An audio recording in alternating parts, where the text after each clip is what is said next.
इल्मों ने पूछा मोहम्मद अली जिन्ना से कि सर आप ये बतलाइए पाकिस्तान कब बनेगा? तो कायदे आज़म कहने लगे ये तो उस दिन बन गया था जिस दिन पहला हिंदू कलमा पढ़ के मुसलमान हुआ था। तो बना हुआ है, अब तो सिर्फ हमने हदबंदी करनी है। पाकिस्तान तो बना हुआ है, जिस दिन पहले बंदे ने कलमा पढ़ा था बन गया था। उसने फौरन दूसरा सवाल किया, उसने कहा ये बतलाइए दस्तूर, मंशूर, आईन, पॉलिसी, फॉरेन पॉलिसी, खारजा पॉलिसी, दाखिला पॉलिसी, ये कौन सी पाकिस्तान में आप नाफिज करेंगे? तो कायदे आज़म कहने लगे ये आपने अजीब बच्चों वाला सवाल पूछा है, दस्तूर, मंशूर, पॉलिसी, खारजा, दाखिला, इसका क्या मतलब हुआ? कहने लगे हमने कोई पॉलिसी नहीं बनानी, पॉलिसी तो हमें मदीने वाले रसूल ने बना के दे दी है, हमने तो बस वो नाफिज करनी है। लेकिन यहाँ पता नहीं लोग कहाँ सो गए, उनकी जिंदगी ने वफा ने की, वो चले गए।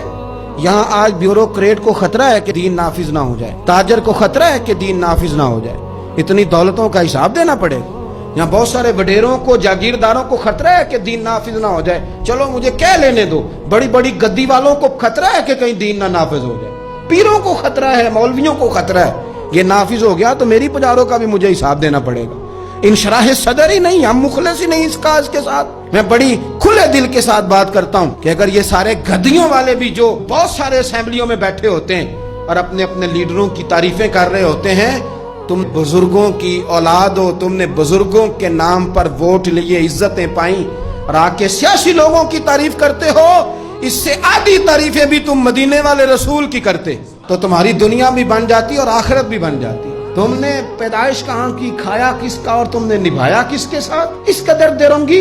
तो पाकिस्तान निजाम मुस्तफ़ा सल्लल्लाहु अलैहि वसल्लम के लिए बना है, इसमें दीन नाफिज होगा जब इसके अंदर हुजूर का बनाया हुआ कानून लागू होगा, जब इसके अंदर वो सजाएं जो नबी पाक ने बयान की वो नाफिज होंगी। आप देखें ना, हुजूर ने फरमाया था कि मैं वो निजाम लेके आऊंगा कि एक औरत मकाम हिरा बहुत दूर था मक्के से, फरमाया एक बीबी अकेली मकाम हिरा से चलेगी और वो मक्के आएगी, मदीने आएगी, उसे किसी का डर नहीं होगा, अकेली चलेगी। हम तो अपनी जवान बच्ची अपने मोहल्ले की गली में रात को अकेली नहीं भेज सकते, हालांकि बड़े कैमरे, बड़ी खुफिया एजेंसियां, बड़े इदारे, लेकिन मेरे रसूल पाक बज़ाहिर कोई कैमरा नहीं, कोई खुफिया इदारा नहीं। फरमाया मैं वो निजाम लाऊंगा, मकाम हिरा से औरत अकेली चलेगी और मदीने आएगी, सिवाय अल्लाह के किसी का खतरा नहीं होगा।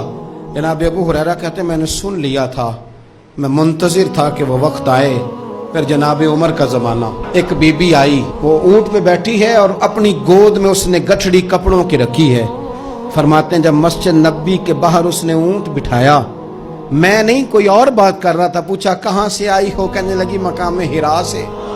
अकेली आई हो कि कोई साथ था? कहने लगी अकेली थी। का किसी ने कुछ कहा तो नहीं? कहने लगी कुर्बान जाऊं मदीने वाले नबी के निजाम पर। किसी ने आंख उठा के नहीं देखा, रोटी तो पूछते रहे, पानी तो पूछते रहे, सोने को जगह तो देते रहे, पर सारे मेरे इज्जत की, नामूस के मुहाफिज रहे। हजरत अबू हुरैरा कहते हैं बीबी उस बंदे से बातें कर रही थी, मेरी आंखें छम छम आंसू बहा रही थी और मेरे जुबान से बार बार निकल रहा था अल्लाहुम्मा सल्ले अला मुहम्मदिन व अला आले मुहम्मद सल्लल्लाहु अलैहि। और साहिबो याद रखो, अभी तक बरादरी का सिस्टम है, अभी तक ऊंच नीच है, अभी तक लोग कहते हैं ये फलानी बरादरी तो ये फलानी बरादरी। मेरे रसूल पाक सल्लल्लाहु अलैहि वसल्लम ने वो निज़ाम दिया कि जिसमें हजरत उस्मान गनी को उनके भाइयों ने, कज़नों ने मीटिंग पे बुलाया और बुला कर तुझे कल भी बुलाया था, तू आया ही नहीं, अच्छा तू हमारा भाई है। तो उस्मान गनी कहने लगे तुमने बाप दादा के नाम पे बुलाया था तो मैं आ गया था, वरना भाई भोई वाली बात कोई नहीं। क्या मतलब? फरमाने लगे तुम नहीं मेरे भाई, तुम मेरे नबी का कलमा ही नहीं पढ़ते। मेरा भाई तो वो बिलाल है जो हबश का रहने वाला है, वो मेरा भाई है इसलिए कि वो मेरे रसूल का कलमा पढ़ता है। ये एक बर्तन में खाना खाया करते थे अबू ज़र गिफारी और बिलाल हबशी, ये सरदार और ये गुलाम एक बर्तन में इन्होंने रोटियां खाई, एक दूसरे के साथ वक्त बिताए, सुबहें और शामें इनकी इकट्ठी गुजरी, मैदान जहाद में और अमन में ये इकट्ठे रहे। मुस्तफ़ा के विशाल पर ये एक दूसरे के गले लग के रोए, इश्क रसूल इनका साझा, मोहब्बत इनकी साझी। ये वाला माहौल पाकिस्तान में देने के लिए पाकिस्तान बनाया गया था।